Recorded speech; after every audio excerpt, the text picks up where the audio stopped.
नमस्कार साथियों, आज हम बात करेंगे रसिया से रिलेटेड। जी हाँ भाई, रसिया में वर्क परमिट आपको चाहिए होता है, अप्लाई करते हैं तो अप्लाई आप कैसे करेंगे इस पे हम बात करेंगे, और आपके क्या क्या डॉक्यूमेंट लगते हैं इस पे बात करेंगे। चार्ज कितना लगता है, क्या प्रोसेस होता है, कितने टाइम में वीज़ा लग जाता है, जेन्युइन प्रोसेस बताऊंगा। एजेंट वाला अलग प्रोसेस है और इस वीडियोज़ पे रेगुलर इसी प्रकार के वीडियोज़ इस चैनल पर बनते रहेंगे। अगर आपको लगता है कि हर रोज़ नई अपडेट अलग अलग देशों के बारे में चाहिए होगी तो इस चैनल को सब्सक्राइब करके नोटिफिकेशन ऑन कर लेंगे तो भाई नोटिफिकेशन पहुँच जाएगा, वरना तो फिर तुक्के से वीडियो मिल पाएगा।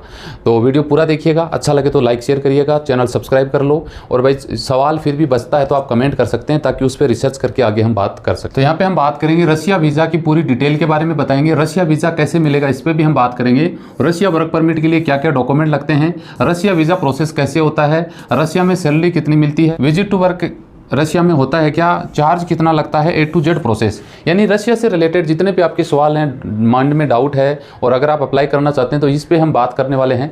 वीडियो पूरा देखिएगा, अच्छा लगे तो लाइक शेयर करिएगा, सवाल है तो कमेंट कर सकते हैं ताकि नेक्स्ट वीडियो में डिस्कस कर सके। तो चलिए शुरुआत कर लेते हैं। आगे अगर बात करें तो मैं आपको दिखाता हूँ इसमें कि 2020 में एक रशिया की एक न्यूज़ पब्लिक हुई थी, उसमें यह बताया गया था कि रशिया का वर्क परमिट वीज़ा लेना बहुत ही ज़्यादा कठिन है। जी हाँ, इसके लिए बहुत सारी कानूनी सहायता की जरूरत पड़ती है। इसमें बहुत सारे पेज होते हैं, सिस्टम में आपको निमंत्रण मेन होता है इनविटेशन अगर आपको मिल जाता है ना, उसके बाद वीज़ा मिलना आसान होता है। इनविटेशन अगर आपको मिल जाता है यानी वर्क परमिट के लिए स्पॉन्सर मिल जाता है तो आपके पास पासपोर्ट होता है और उसके लिए एक इनविटेशन लेटर है वो साथ में, और इंश्योरेंस आपको साथ में होता है। फिर कनाडा जो रशिया की इमिग्रेशन वेबसाइट है उस पर आपको वीज़ा अप्लाई करना होता है, एक फ़ोटो लगता है और उसका फीस अलग अलग वीज़ा की अलग अलग फीस है जो आगे हम बात करेंगे। और एम्बेसी में आपको ये सब कुछ डॉक्यूमेंट सबमिट करने होते हैं, 10 दिन के अंदर ये आपको वीज़ा मिल जाता है। अगर विजिट वीज़ा में अगर बात करें तो लगभग फीस की अगर बात करें ना, लगभग 8,000 के करीब इसका वीजा की फीस लगती है, विजिट वीजा की अगर सिंपल बात करें तो। रशिया में साथियों 2 प्रकार के वर्क परमिट वीजा होते हैं। अब 2 प्रकार का मतलब ये होता है भाई कि मेरे पास जितने भी वीजा आप लोग भेजते हैं, जिनसे मेरी बातचीत होती है, उसमें लगभग कई वीजा में 14 दिन का टाइम आता है, कईयों में 28 दिन का टाइम आता है और कईयों में 365 दिन का, कईयों में तो भैया 750 टाइम डेज का वीजा होता है, जबकि वो वीजा आपको फेक दिए जाते हैं। जितने भी रशिया के मेरे पास वीजा हैं वो सब के सब फेक स्टिकर निकले हैं पासपोर्ट के अंदर। सच्चाई की बात अगर करें तो रशिया के 2 प्रकार के विजिट वर्क परमिट वीज़ा होते हैं।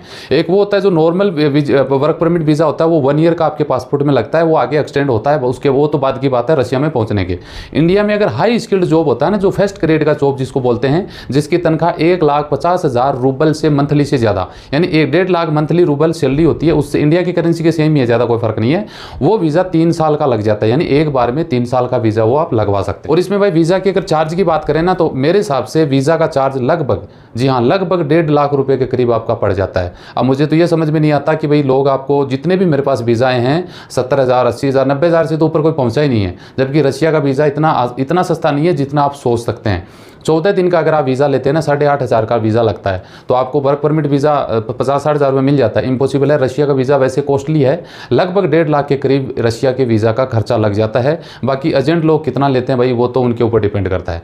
और मैन पावर ऑफिस से अगर आप अप्लाई करते हैं तो आपको ज़्यादा बेनिफिट होते हैं। फर्जी लोगों के संपर्क में आते हैं, वो वीज़ा तो सस्ता दे देंगे आपको, उनको देना नहीं होता है, सिर्फ मुँह से बोलना होता है, देना नहीं पड़ता उनको, तो इसलिए वो कम पैसा मांगते हैं। आपको लगता है कि यार अशोक लेलैंड में तो 2 लाख वीज़ा का मांग रहा है और पड़ोसी है वो बोलता है जी 70,000 में भेज दूंगा, आप उधर ज़्यादा भागोगे क्योंकि आपको पता है कि वो सस्ता दे रहा है, सेम प्रोसेस, कम बैठे घर बैठे सब कुछ दे रहा है, सैलरी ज़्यादा दे रहा है, तो ये प्रॉब्लम होती है। तो इनसे आपको बचना चाहिए। ये आपको दिख रहा होगा, ये है रशिया का, जो आप अगर रशिया में पहुँच जाते हैं ना, रशिया में पहुँचने के बाद में आपके पासपोर्ट में वीज़ा तो लगता है, जैसे और देशों में कार्ड बनता है ना, जैसे अमेरिका में ग्रीन कार्ड बोल दो या फिर आपकी ID बोल दो, जैसे दुबई में भाई इमिरेट्स ID बनती है, तो ये आपका आगे का फर्स्ट है, फर्स्ट का, यह है बैक का। ऐसी एक ID बनती है जो प्लास्टिक की होती है, यही आपकी ओरिजिनल आइडेंटिटी होती है रशिया में काम करने के लिए, ये आपको कंपनी की तरफ से दिया जाता है। और यहाँ पे वीज़ा की बात करें तो जो फर्स्ट ग्रेड की जो वीज़ा होते हैं ना भाई, इसमें 1 लाख, लगभग 1,60,000, 1,50,000 से ऊपर तनख्वाह होती है, उनको आराम से ये वीज़ा मिल जाता है। दूसरी कैटेगरी होती है कोटा सिस्टम। अब कोटा सिस्टम सेम प्रोसेस वही है भैया, कौन से देश का कोटा, तो कोटा वाले में बहुत ज़्यादा झंझट होता है, टाइम लगता है। एक कोटा से ऊपर, यानी जब मान लो मुझे कोटा सिस्टम के हिसाब से इंडिया में 100 लोगों को लाने का मतलब प्रोसेस करने का है, मेरे पास पावर है, लेकिन मैं कोटा सिस्टम से ऊपर बैठता हूं तो उसकी फीस फिर ज़्यादा लगती है, लेकिन वो प्रोसेस हो जाता है। कोटा सिस्टम वाले में वीज़ा का पैसा कम लगता है लेकिन प्रोसेस बहुत ज़्यादा लंबा होता है, ये टाइम लग जाता है उसमें। एक तरीके से सरकारी नौकरी में भाई कैसे नंबर आता है, सेम वैसे ही आता है। और फर्स्ट ग्रेड के जो वीज़ा होते हैं ना, जिसमें 1.5 लाख रूपये से ऊपर महीने की तनख्वाह होती है, वो वीज़ा आराम से मिल जाते हैं। और लगवाने के लिए आपके पास मेडिकल आपको नॉर्मल करवाना पड़ता है, इंश्योरेंस होती है, PCR भी बनता है, पुलिस सर्टिफिकेट आपको बनवाना पड़ता है। अगर आप चाहते हैं रशिया जाना तो एक वैलिड एजेंट आपको मिलना होना चाहिए आपके पास में, जो अच्छी तरीके से आपका पैसा लेने के बावजूद भी काम करवा दे, वो अच्छी बात है। तो मैन पावर ऑफिस में अगर आप रशिया इंटरेस्टेड हैं जाने के लिए, तो manpower government authorised agency है ना, वहीं पे अप्लाई करना है। बाकी फर्जी लोगों के संपर्क में नहीं आना है, वरना भाई वो पैसा तो कम लेंगे लेकिन आपको बर्बाद करने का टारगेट होगा, इससे ज़्यादा कुछ नहीं है। तो बस जितनी भी जानकारी थी मैंने शेयर कर दी। आगे और डिटेल पे इस पर आपका कोई सवाल है तो उस पर हम डिस्कस करेंगे, रिसर्च करेंगे और वीडियो बना देंगे, अगर आप सवाल कमेंट में करते हैं तो। मिलते हैं नेक्स्ट वीडियो में अच्छी जानकारी के साथ। जय हिंद।